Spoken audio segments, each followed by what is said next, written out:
Good afternoon, and thank you for joining today's Kangaroo Envelope live case study discussions, mitigating complications with CIED implants.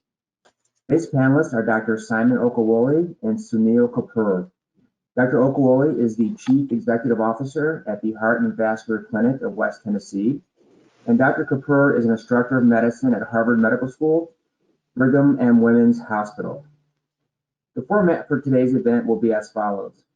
Each panelist will present their case study, which will be followed by a discussion among the panelists, as well as answering questions from the audience. Again, thank you for your time in joining today's event, and I will turn it over to Dr. Kapur to get things started. Dr. Kapur? Wonderful. Thanks so much, Dave. Thanks, Heather, for organizing, and thanks for everyone for joining.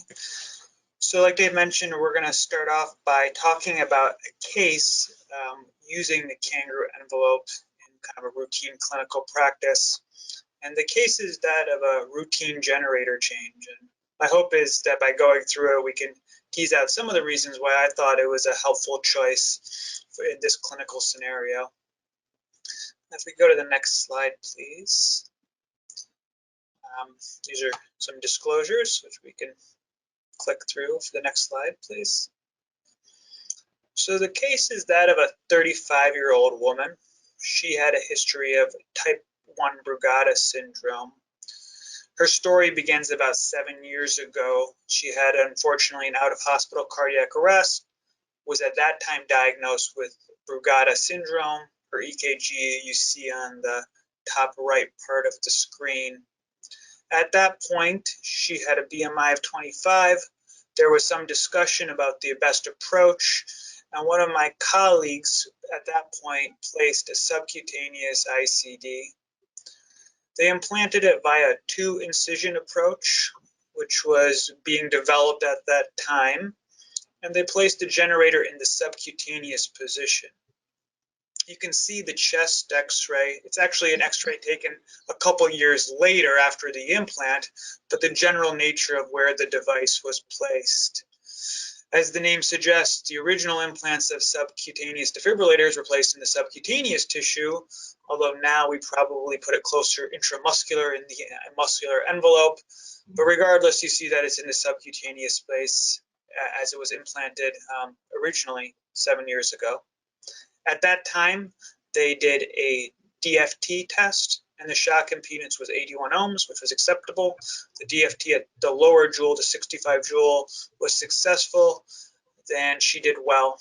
She had no device therapies, and she came to see me more recently because her device was now needing to have the battery changed.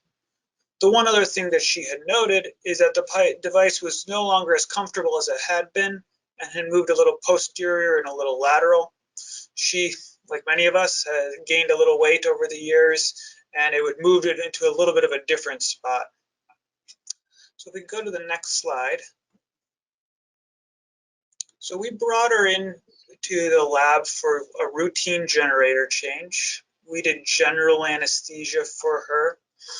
And we also did local anesthesia. We actually, in the recent past, have started doing a lot more regional blocks for our subcutaneous defibrillators and had the regional anesthesiology team help us with that.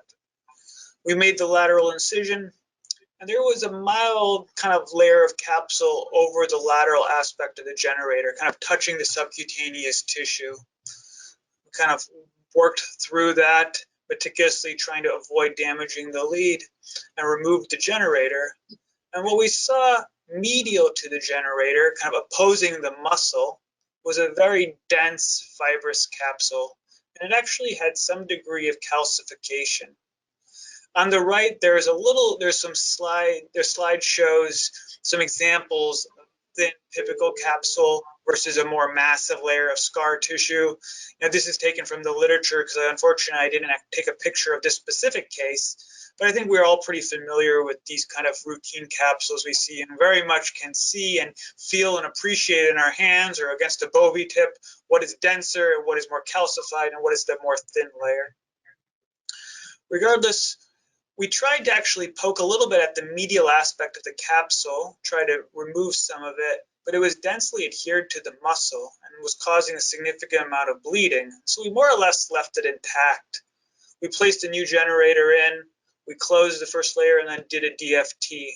Our routine practice is to do DFT tests even at generator change for subcutaneous defibrillators. And what we found is that the first shock at the lower energy failed, and then the higher energy was successful. The shock impedance had gone from the 80s at the original implant to 115. And so then the question would become, what are the next steps? It seemed like the lead integrity was fine. We hadn't necessarily moved the lead. We hadn't opened up the second incision. So it seemed like there was something that had changed, that had evolved over the past few years, that was now making this defibrillator no longer as efficacious as it was at implant. If we go to the next slide. So what we decided to do was reopen the pocket, remove the device, and we did a full medial capsulectomy. So that dense, scarred, calcified capsule that was opposing the muscle, we removed that entirely. It took a little time because it was very adherent to the muscle and caused a lot of bleeding, as most times when you dissect through the muscle does.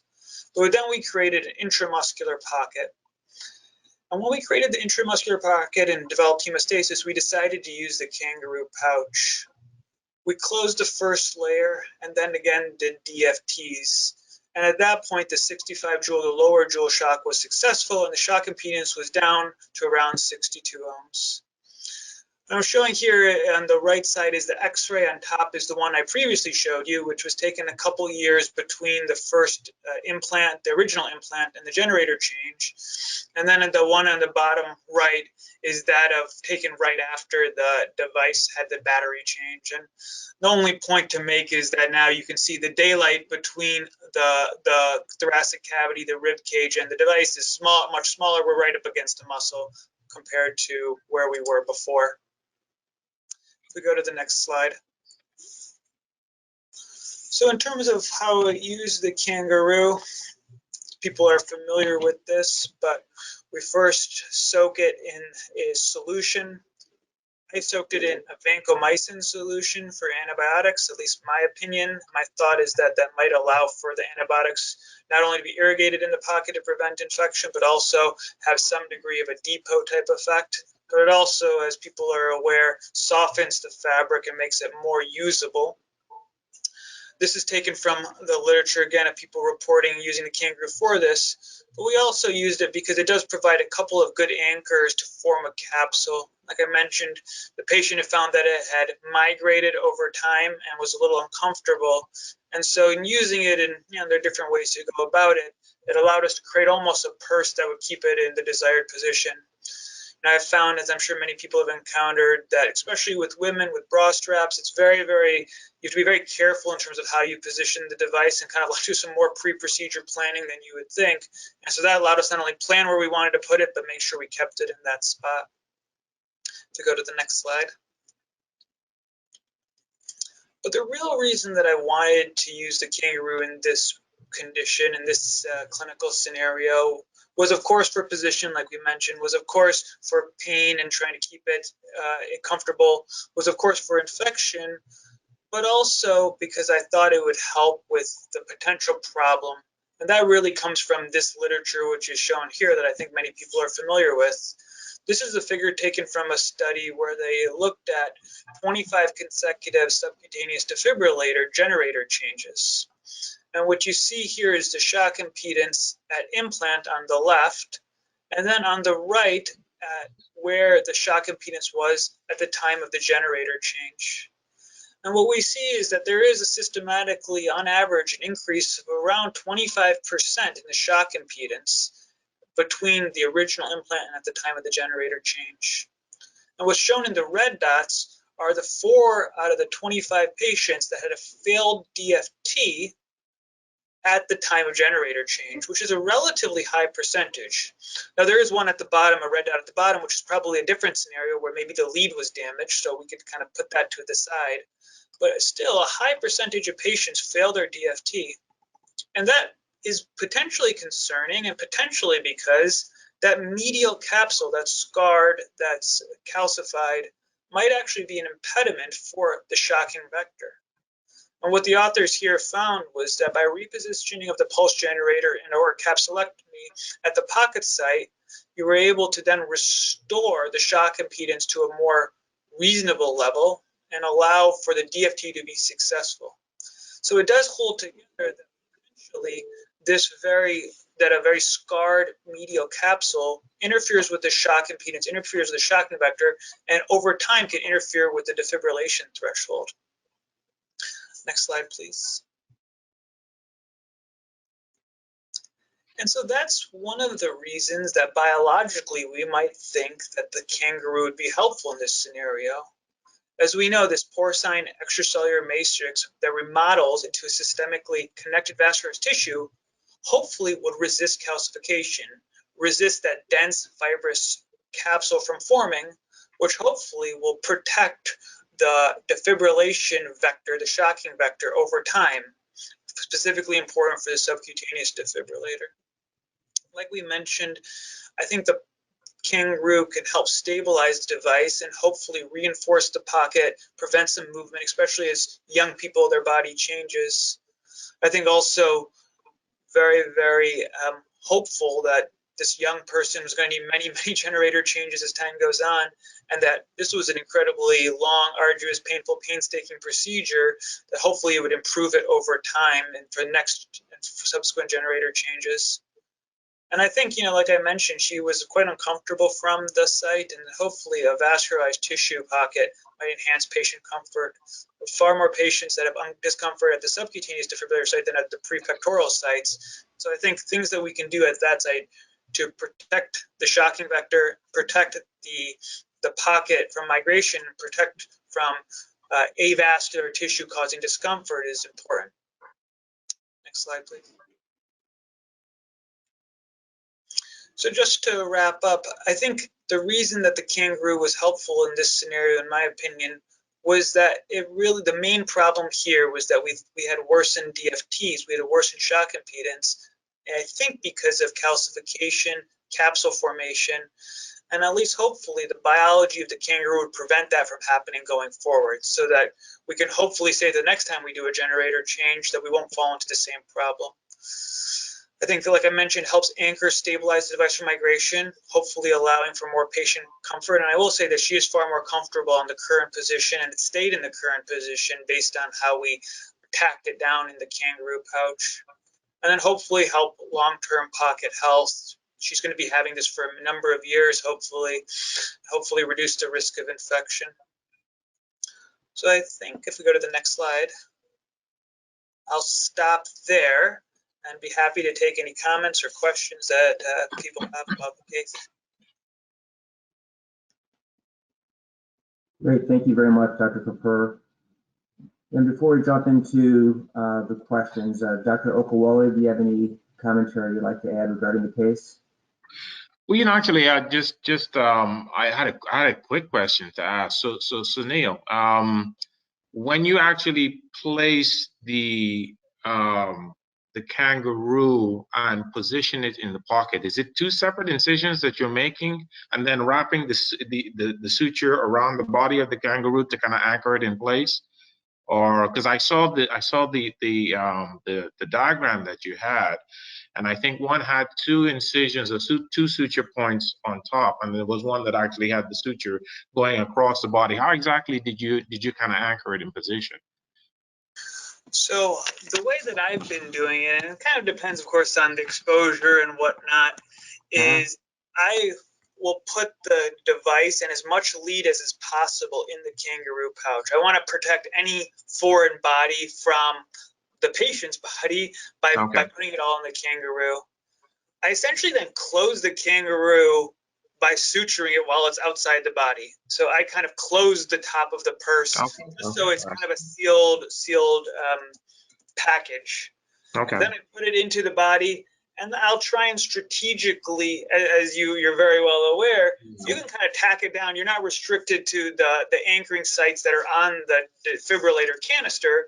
You can kind of make a little arts and crafts project about where you think the pressure points might be and where you want to tack it down to the fascia of the muscle.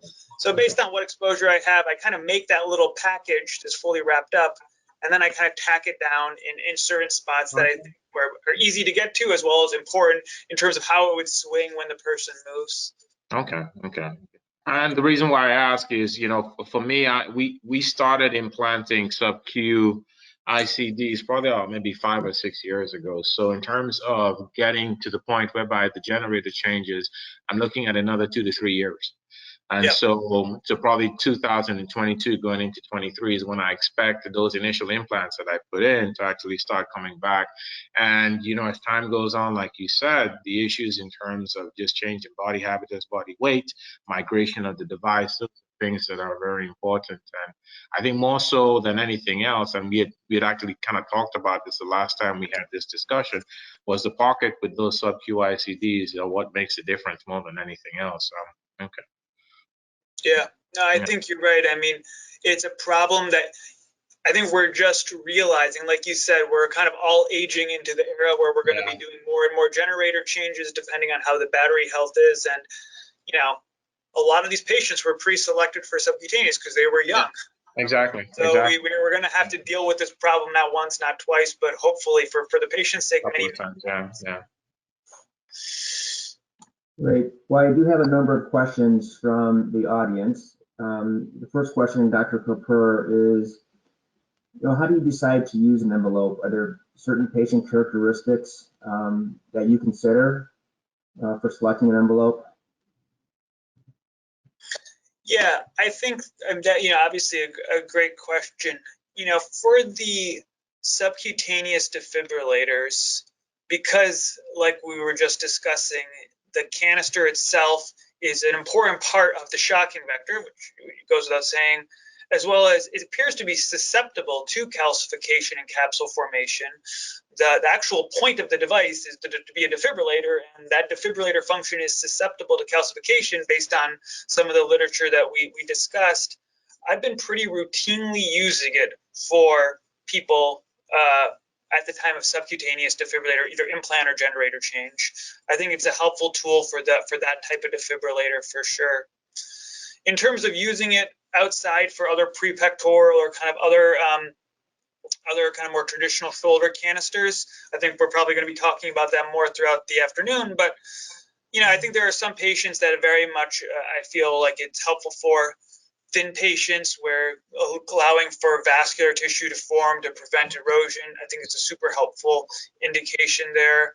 I think patients, again, where I'm worried about the device moving more, a lot of subcutaneous tissue, very big people, where I want to make sure it's quite tacked down, not that it happens often, but the twiddlers where you really want to, pack it down in a couple spots. People who are having their first implant, but I'm worried about a high risk of infection, I think of it often, not necessarily for generator changes or for lead revisions, extractions, but at their first implant, if they're at high risk, there's not a lot of other data out there in terms of using other pouches or other envelopes. Obviously, we all do the kind of standard things, pre-procedure antibiotics and whatever you believe about irrigation, whatever you believe about post-procedure antibiotics, whatever other kind of, things you believe that would help reduce infection. But I kind of think of it oftentimes then as another way to hopefully allow for vascular tissue to grow in and prevent the risk of infection. So those are kind of the main populations that at first comes to mind for me. Great, thank you. Another question is, are you able to predict who will scar and who will not? Yeah, I think that would be, it's a great question. And unfortunately, I don't think we have a great understanding of that. There are certainly some things where we appreciate it quite well that young people scar, fibrose, calcify much more than older people. I think we know that from the valve literature and whatnot. I think, renal dysfunction, dialysis patients, those of us that do lead extractions, you can kind of feel the eggshell, feel the crunching inside your own bones when you have one of those patients. So I think there are some risk factors certainly that might suggest one direction or the other. But I think it's really hard, and it's hard to know exactly where it is. My opinion, and I think there's some literature support that it also depends not only on the person, but on where you put it. If it's surrounded by fat, there's a different capsule to form than if you're against a vascular muscle. So I think there's a lot of things we don't completely understand about what's going to happen once we put a generator in, and how the person's body responds to it over the next 7-10 years or so. Great, thank you. And then one final question, and then we'll toggle over to Dr. Okewole's case study. And that is, are you seeing more of a capsule with CIED versus other devices? Yeah, I mean, certainly, I think we're seeing occasionally more of a capsule. I mean, it's a bigger device. I don't necessarily. I think both sites are susceptible to capsule formation. I think maybe for whatever reason, the subcutaneous defibrillators, shocking vector, at least based on some of the data that we talked about, might be more susceptible to the capsule formation in terms of its efficacy as a defibrillator. I think I've definitely seen some dense capsules with the subcutaneous defibrillator, but I don't know if there's a lot of confounding factors, age of the patient and whatnot. We put it in young people and dialysis patients a lot. So those are the two things that make, at least in my opinion and my thought, harder capsules. So hard to know exactly, but we encounter it in both sites for sure. Great, thank you. And great questions. Thank all of you for sending those in. So with that, Dr. Kapur, thank you very much for your case presentation. And Dr. Okewole, we'll turn it over to you. All right, thank you. Thank you very much. And thank you both to Heather and Dave for helping kind of facilitate and get all of this together. And as was mentioned previously, Dr. Simon Okewole, Heart and Vascular Center, Delta Clinic in Jackson, Tennessee. You can advance to the next slide. And, the case presentation that I put together was one where it was an individual that had a very challenging body habitus. The patient by himself had some challenges that were identified to begin with, and was one that I think from initial consultation and initial evaluation, I kind of felt as if a Kangaroo would be the way to go. The case is actually it's a 57-year-old gentleman. His BMI is 20, and just for reference, BMIs under 18.5 are considered overweight, and he falls within the normal range of about 18.5 to about 24.9. He was referred to me for a biventricular defibrillator that was actually at end of life and needed a generator change. Past medical history for this gentleman was non-ischemic cardiomyopathy. He had a history of osteosarcoma involving his right hip and pelvis that was initially diagnosed as a teenager at 14, and was treated at that point in time and had a reoccurrence of the osteosarcoma at the age of 29.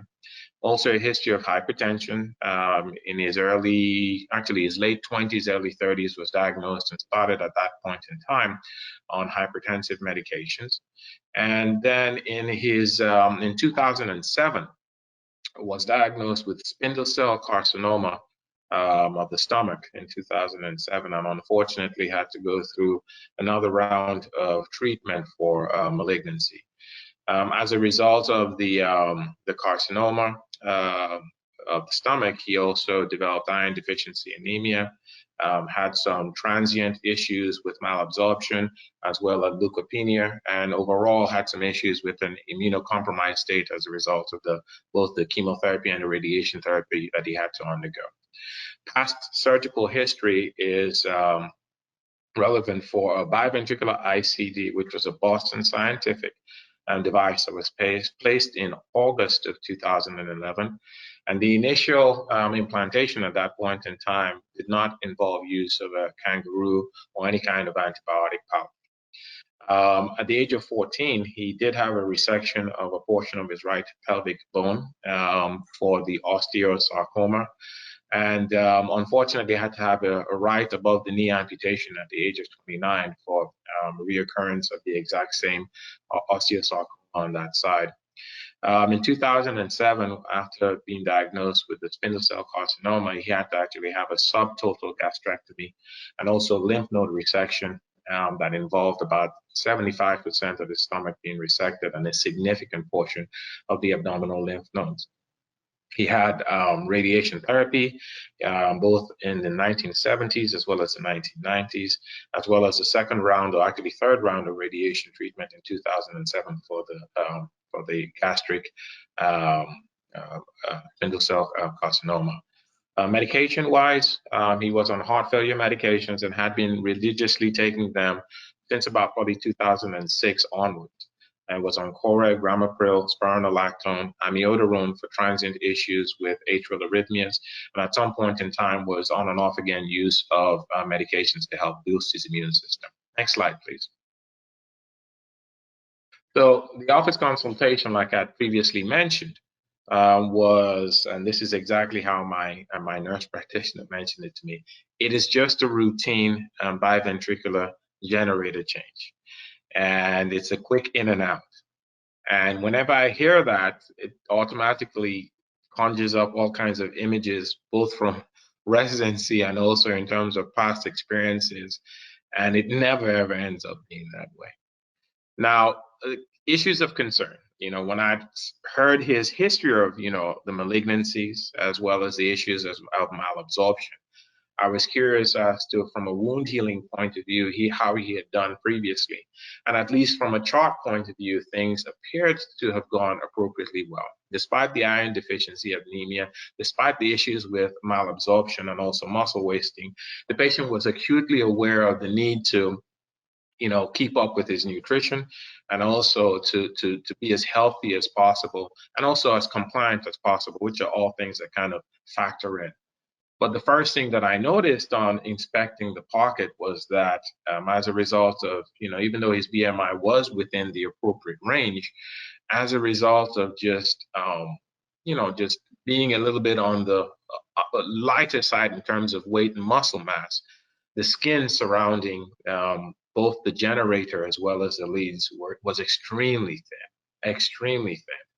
And we had a gentleman who, from a weight point of view, did not have a lot of muscle mass, but had a very prominent biventricular device, as well as prominent visualization of the wires and leads right underneath the incision site. The device was very superficial, and there was a certain degree of it being displaced laterally also. Next slide.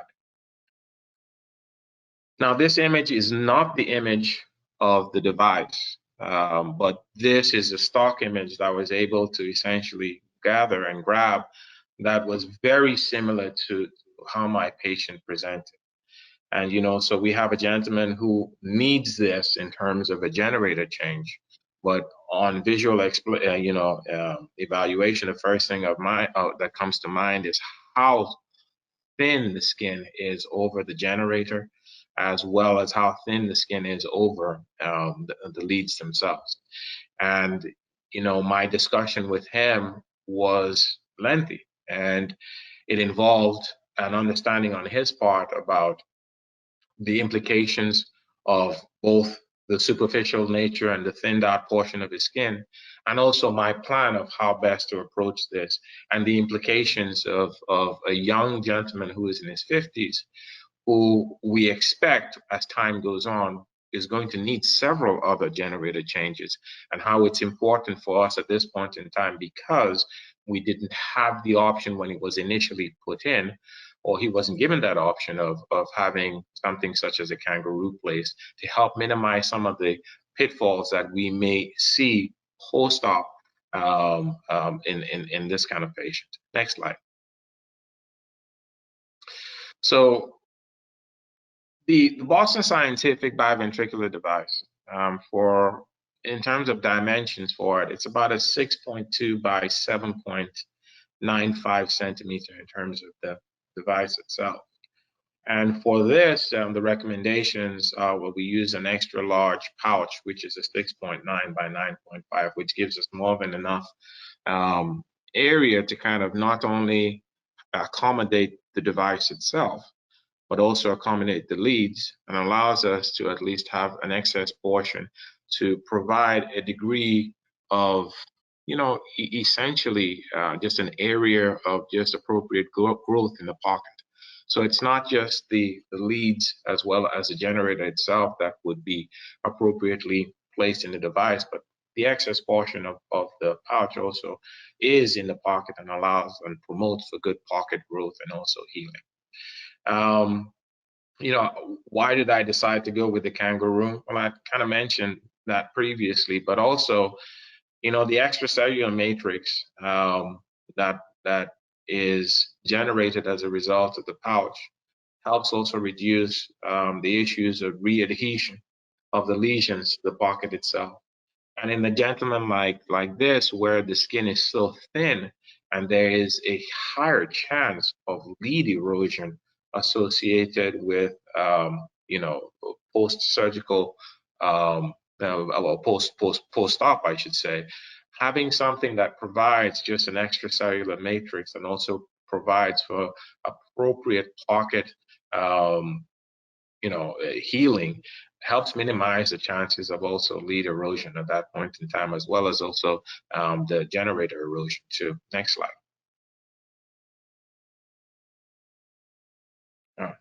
So, in circumstances or situations where the pouch is not utilized or used, as was mentioned in the previous discussion, there is issues associated with significant inflammation, as well as also fibrosis, and also long-term potential for fibrotic capsule, which in the case of this gentleman could be quite detrimental to how that pocket heals, and also whether or not you have lead adhesions to the pocket itself.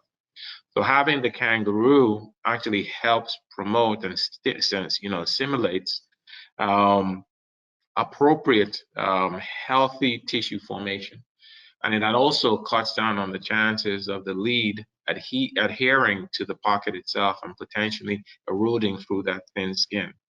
The way I typically will implant or either implanting with a fresh implant or with a generator changes, I will put both the generator for the defibrillator or pacemaker, as well as a good portion of whatever leads I can place in that pouch in the pouch, and as well as sew down the ends of it so that everything is essentially contained in the pouch itself.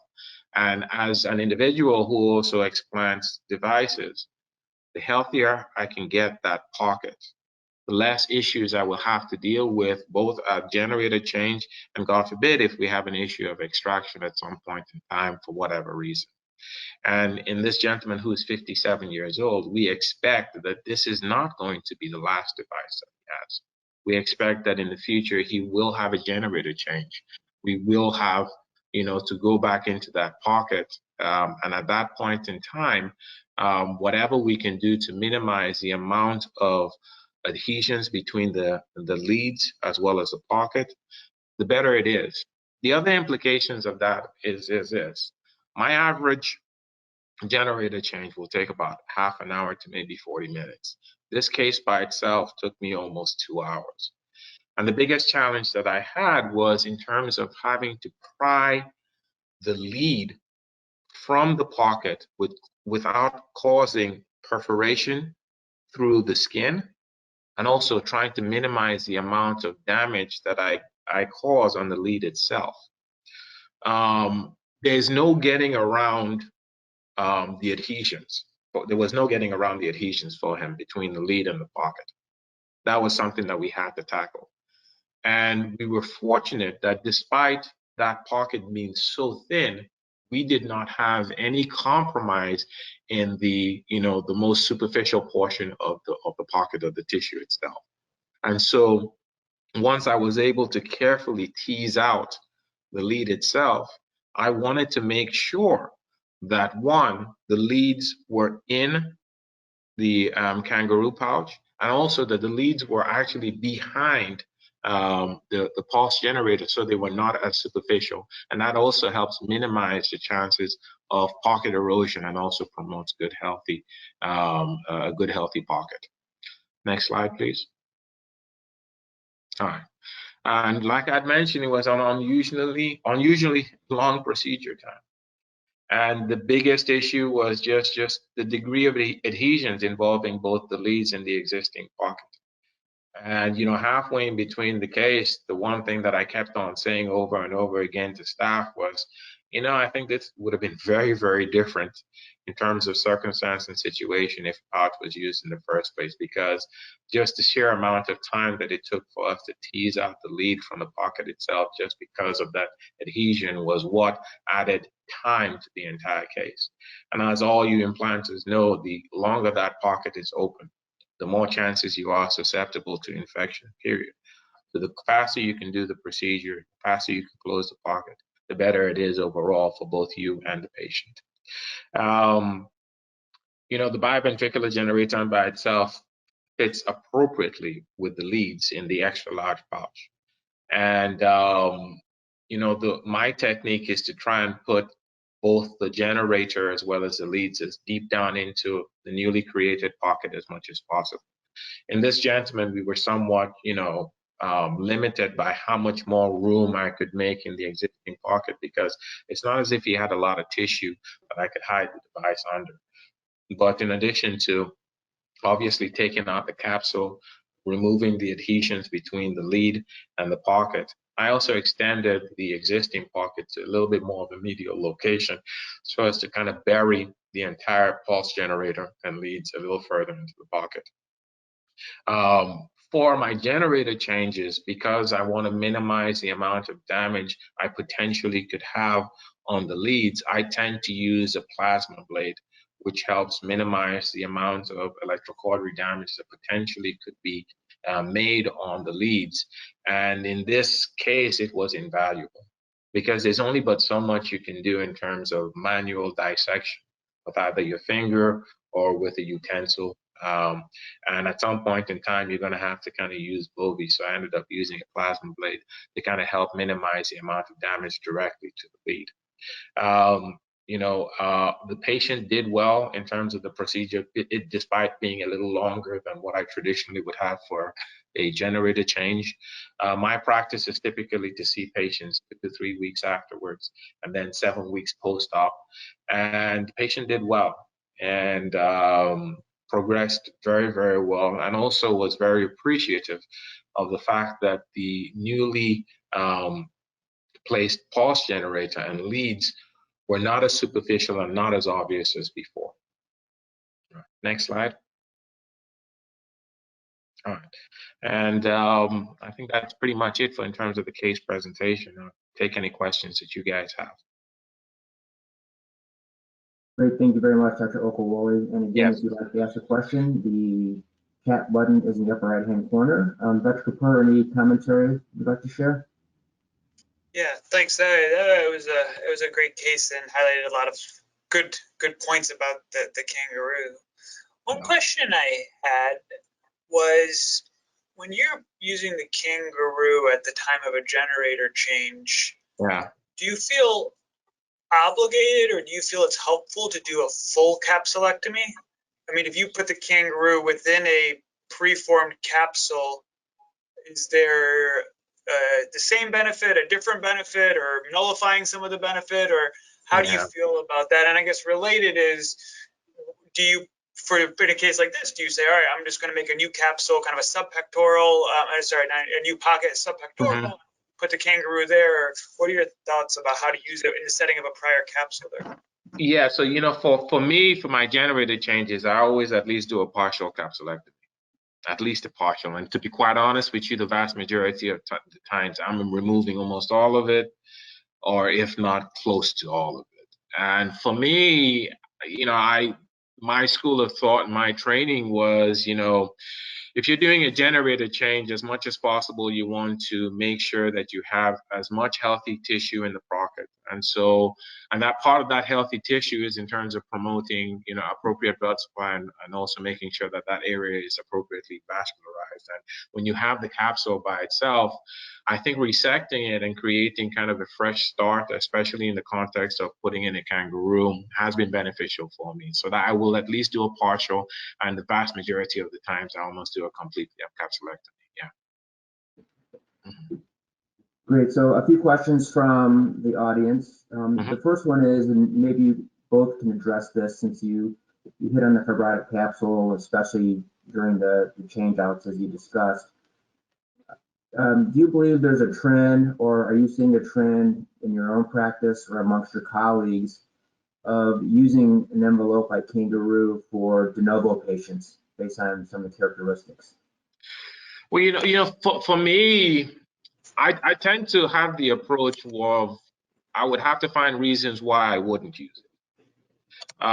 So I tend to use for about, I would say at least 75% of my fresh implants will get a kangaroo. And definitely patients who I suspect, either previous issues with poor wound healing from other surgeries, previous issues with infection, individuals that, right off the bat, you have an understanding or that the pocket by itself may be a little bit more difficult to heal as a result of either pre-existing conditions such as, patients who are diabetics, patients with, end-stage renal disease that are somewhat immunocompromised. So for those patients are the patients that I tend to almost instinctively know that a kangaroo is what I will use for a de novo implant. And 9 out of 10 times, I would say not 9 out of 10, but 75% of the time I will have that kangaroo for a fresh implant. And for me, I usually look for reasons why a patient would not get one as opposed to why they would. That's my practice. And almost 100% of the time I will for the generator changes. Great. Thank you. Another question from the audience is, have you ever noticed the scar itself damaging the leads? I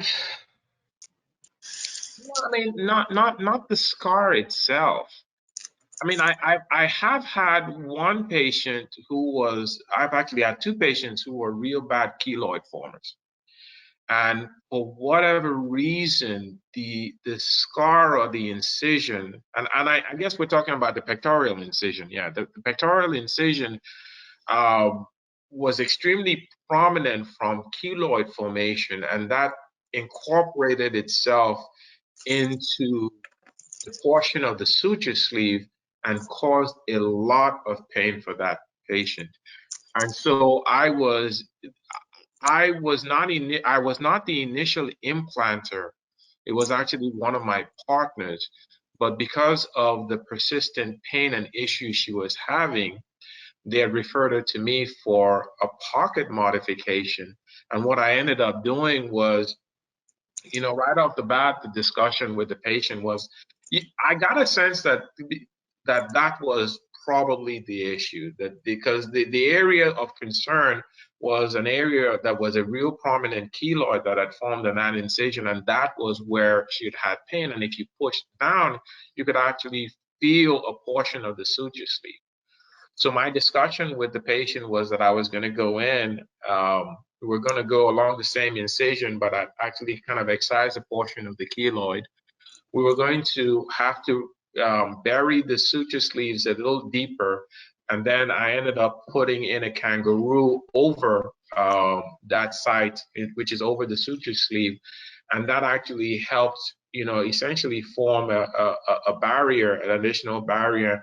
And I will say this, while I don't have any histological evidence of it not at the same point in time incorporating itself in terms of the keloid a little deeper. I must say that after we did that and used the Kangaroo and used the excess portion of the Kangaroo over the suture sleeve, the new incision did not have as prominent a keloid, and she had less pain at that site.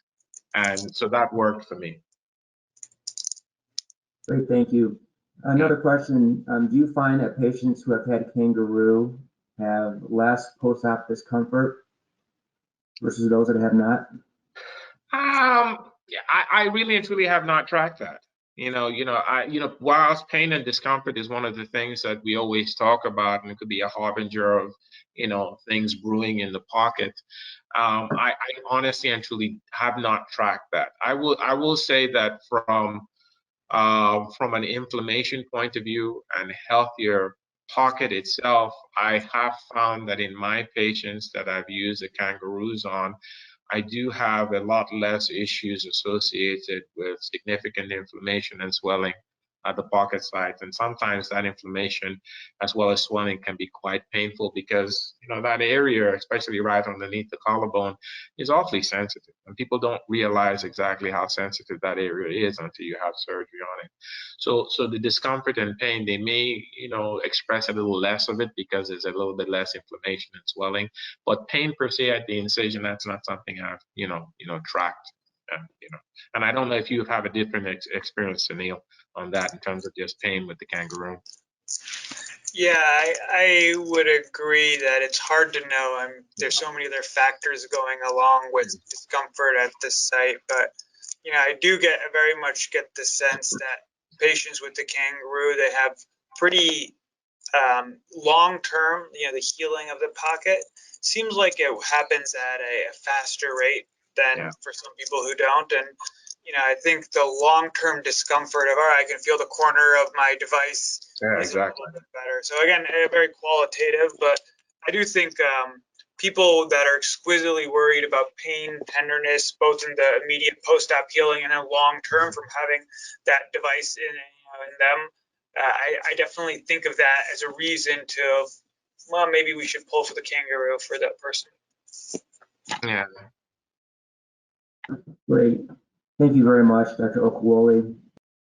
All right, well, it appears we've answered all the questions at this time. And again, Dr. Kapur and Okewole, I want to thank you very much for sharing your expert discussions here today. Thanks to all of you that took time out of your day to participate. And if you have any questions, please feel free to visit the Kangaroo website or reach out to your local Azeo representative. Thank you very much all, and have a great afternoon. All right, thank you very much, guys. Appreciate this.